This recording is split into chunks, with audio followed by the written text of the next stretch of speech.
Future of Sex and Simulations. I remember the day the conversation started, over a late-night potluck at my friend Luna's open-plan apartment. The three of us, my partners Corin and Esmi, plus me, had been diving deep into the what-ifs of the future. We had known each other for years, and each of us had a curiosity that led us to question not just where relationships were heading, but how technology, identity, and moral boundaries might reshape intimacy altogether. It began over a question.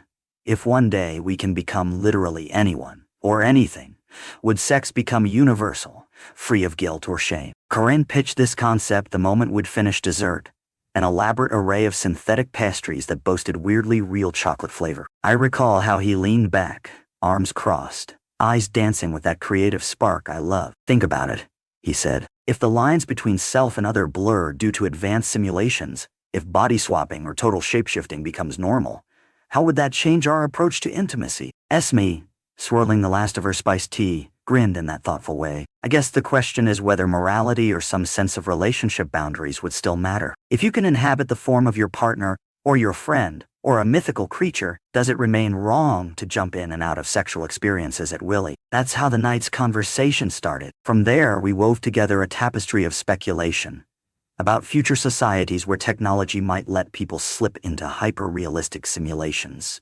inhabiting not just VR worlds, but actual fleshly illusions or carefully engineered synthetic bodies. In these hypothetical societies, you could become your partner's boss, or even a fictional character you both admired. The question was, would that lead to universal free-for-all sex, or would certain boundaries, shapes of moralities, remain? The setting, a not-so-distant future. We conjured a scenario set maybe 50 or 100 years into the future, a time when advanced biotech or neural VR rigs let you step into shared illusions. You'd lie down, slip on your neural link, and in seconds, you and your partner, or your entire social circle, could be inside a meticulously crafted realm. Physical appearances, instantly changeable. You want to take the shape of a slender, androgynous elf. Sure, you want to temporarily inhabit your friend's body from the exact shape of their muscles down to their scent. In this hypothetical future, that might be as easy as loading a character in a game,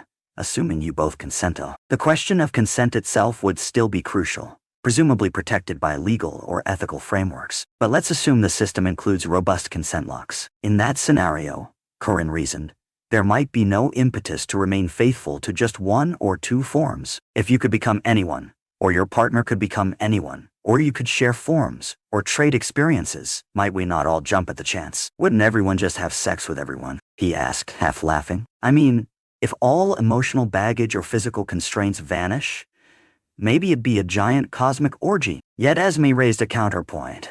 Even in a world with infinite shape-shifting, people might still cling to certain beliefs or moral codes. Desire for exclusivity, jealousy, or a sense of specialness might not just vanish. Humans, beings, are complicated. Some might embrace shape-shifting promiscuity. Others might only want to share forms with a beloved partner. Some might feel no desire to alter themselves at all. That was precisely the tension that enthralled us. Does the technology override all norms?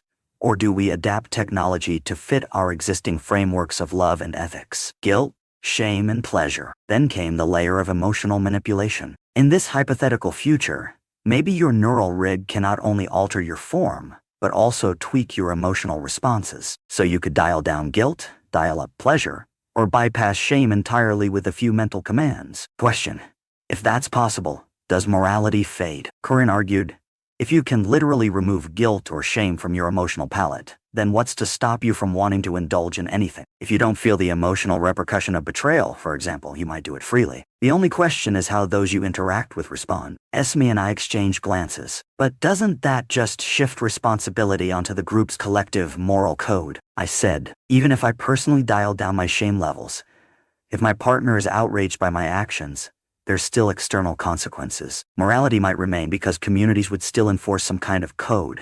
If you do something that hurts others, they might ban you from their simulation circle, or remove your access to the form-swapping network. Esmi nodded. Exactly. Plus, many find meaning in boundaries, in the idea of loyalty or devotion. That might not disappear just because you can artificially remove guilt. Some folks might want to keep that sense of moral and emotional complexity intact. Not everyone is seeking cost-free hedonism. In short, Even in a futuristic society that allows you to shape-shift and modulate feelings of guilt, we suspect a moral framework would persist, shaped by communal or cultural values. Certain communities might be extremely open, where everyone shapeshifts and has a giant love fest. Others might cling to monogamous or polyfidelitous constructs, preserving a sense of intimacy that remains special, whether you can shapeshift or not. The origin forms perspective. One part of the question that Esmi brought up was about origin forms. That means your default, natural body, the one you were born into or consistently inhabit. Even if you can jump into illusions or adopt synthetic shells,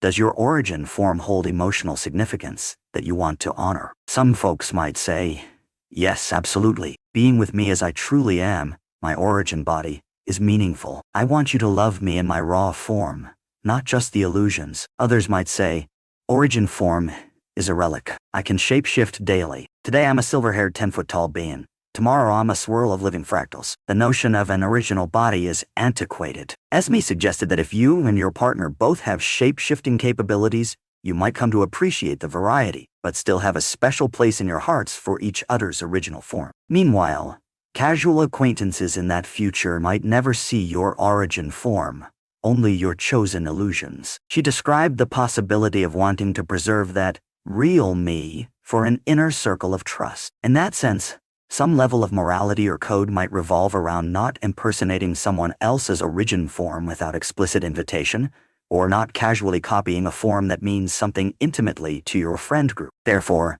a moral or ethical structure might revolve around respecting each other's identity boundaries. Perhaps there'd be rules like, you do not replicate someone else's origin form or personal illusions without their consent. You do not force emotional manipulations on others in shared simulations. You do not override or hack someone's guilt-shame modulators to coerce them into things they wouldn't do otherwise. Corin joked that entire shapeshifter etiquette classes might pop up in that future, teaching young beings how to navigate the complexities of body swapping and emotional toggling. Imagine a finishing school, but it's about how to politely request to use someone's form, or how to negotiate group illusions without stepping on boundaries. Would everyone end up having sex with everyone else? Now the crucial question.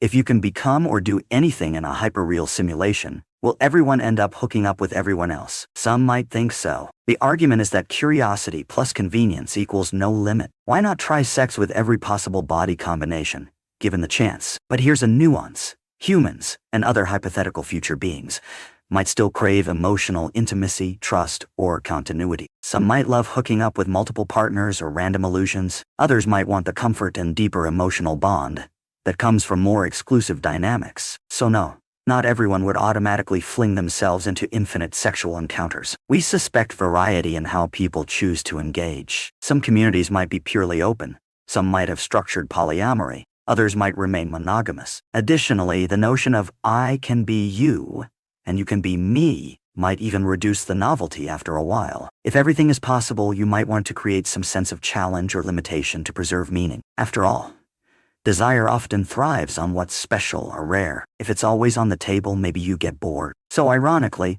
there might be a revival of traditional constraints, purely to keep the sense of thrill alive. Morality and community. Another aspect we considered was the broader social context. If you do everything with everyone, would societies degrade into chaos? Possibly not, if we assume strong consent frameworks. If these simulations and shape-shifting abilities require explicit agreement from all parties, then an individual who tries to violate boundaries might be locked out or heavily penalized. In that sense, morality evolves into a system of ensuring no one can coerce or harm others in the simulation realm. We also recognize that morality is a broad concept. Some communities might revolve around spiritual beliefs that certain forms are sacred and shouldn't be used casually. Others might see all forms as fair game. If it's a big, futuristic galaxy, you can imagine many different moral pockets. So does morality vanish? Likely not. People might still care about how their actions affect others, especially in close relationships. They might maintain some consistent moral code about honesty, consent, empathy, things that remain crucial no matter how advanced technology gets stale. Personal reflections. Toward the end of our evening chat, we realized something personal about ourselves. While we're each open-minded, we also have distinct lines we wouldn't cross. For instance, I told Esmi and Corin that if shape-shifting was real tomorrow, I'd be curious to do intimate illusions occasionally. but I'd still want certain personal experiences to remain tied to my real body. Something about that authenticity matters to me. Esmi, more adventurous, said she'd love to try group simulation with multiple illusions, but with the rule that everyone is still themselves, like no impersonating each other's faces. Corin said he'd want to explore guilt or shame toggles, but not to the point of harming others or ignoring consento. He thinks some measure of moral caution is healthy. Hence, we concluded that these lines of morality or respect would remain even if we had near limitless possibilities. We might collectively adopt a system that ensures no one is forcibly shapeshifted, no one's original body is used without permission, no one's emotional toggles are changed without explicit agreement. And yes, there might be subcultures that disregard these rules, but they'd be seen as deviant or unethical. Society might respond by restricting them. The final takeaway. So will we all have sex with each other if we can shapeshift and remove shame? Some might